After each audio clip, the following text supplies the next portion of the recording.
I can't find my long needle tool, y'all. And it's somewhere close by. As always, right in the vicinity. I have one of the needle tools here, but not the other one. Really sucks. Alright, it's not tucked in there. I really don't know where it is. I could swear I had it like a second ago too. That's what's so crazy, but whatever. I'll use this short one. It'll do for now.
I found it.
All right, gotta stop here for now. Let him get leather hard, and then I'll be able to remove him from the platform and work on the second cat pendant.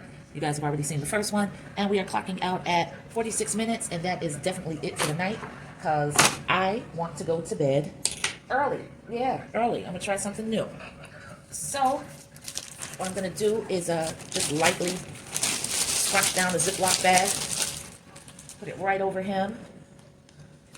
Not worried about really sealing him, because I do want him to dry. I just want him to dry evenly, so that bit of plastic will give him a tint or a greenhouse effect, so that all of the moisture will rise up to the bag, but keep everything pretty much the same temperature, because of course, here in the condo, in an air-conditioned environment, everything can dry out really quickly. So right now, I am looking for a bag to put the unused clay and slip in.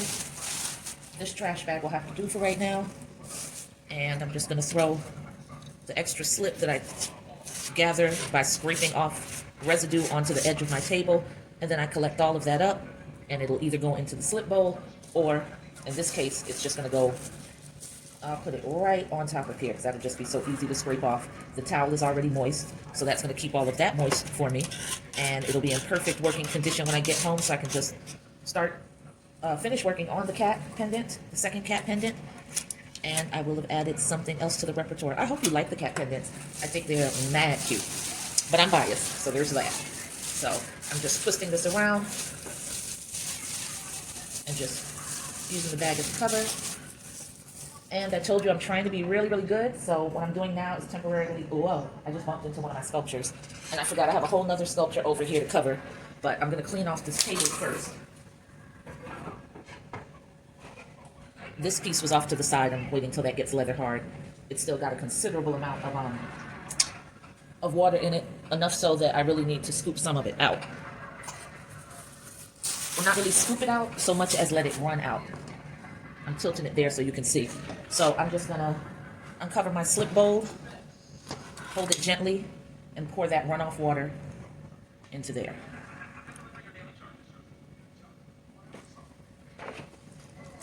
Cover the slip bowl back up, putting it back off to the side.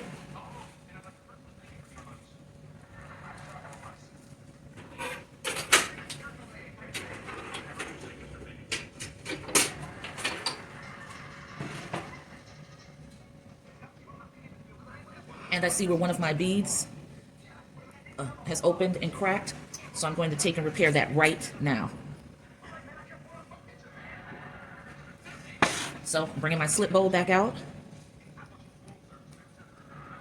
I'm scratching onto the surface to give the slip something to hold on to.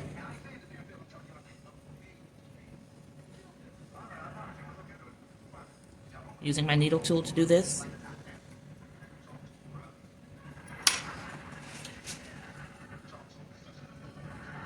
Now I'm going to take and press the slip.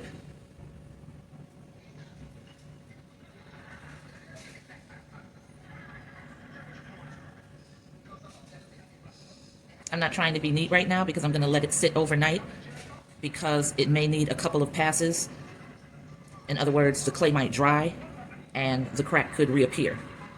So there's no sense in me being neat when I'm going to have to sort of re-sculpt this area to get the definition back. But I just want to make sure that what I've scored has plenty of slip on it to cover that crack.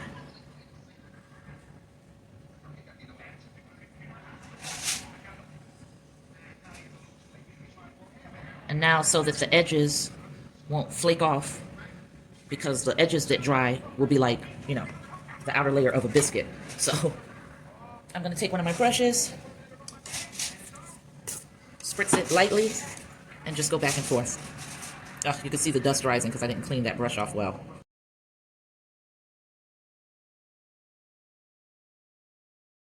There, that's what it looks like right now for the repair. We'll check on it tomorrow. I'm going to put it right here.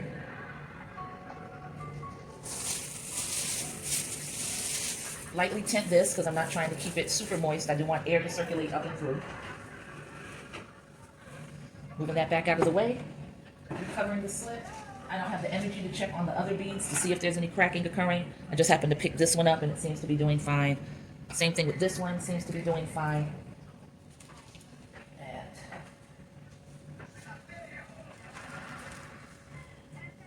And I've just put that back up under a tent. So, be proud of me, y'all. You'll see how I'm cleaning up, putting all of my tools back. Some of these are really short, so they fall sideways into the container.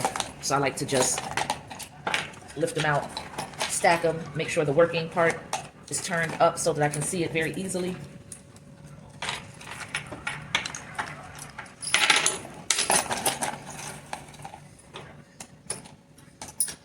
Double-sided ones, it doesn't matter how I turn them because I work with both sides. Clean this off a little bit.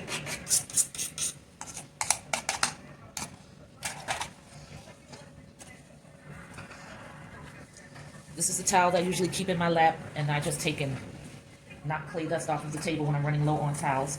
I've got to get myself some more Viva towels. I live by these things. They are the best towels in the world because they feel like cloths, and they're very durable. So you notice I turned the spray bottle away because I don't want that misting over here onto the piece that's drying. Three Sisters, One Fro. Another piece that I'm going to have to check because I had to do a major repair on the neck, and I hope it's holding up, but I'll do as many passes as it needs because one thing I will not be doing is rebuilding that piece. It took a lot, and I don't have the energy to go through that. So hopefully it makes it through the kiln.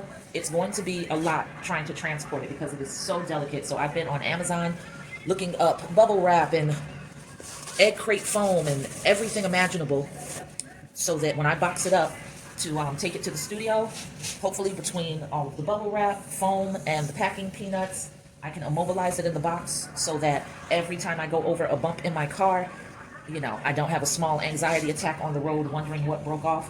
But at the end of it all, if something does break off, I'm going straight to the studio, I'm going to bring my clay mender, and I'll work on fixing it and hope for the best, you know, because it happens. It just happens. So now you see, my table's nice and clean, guys.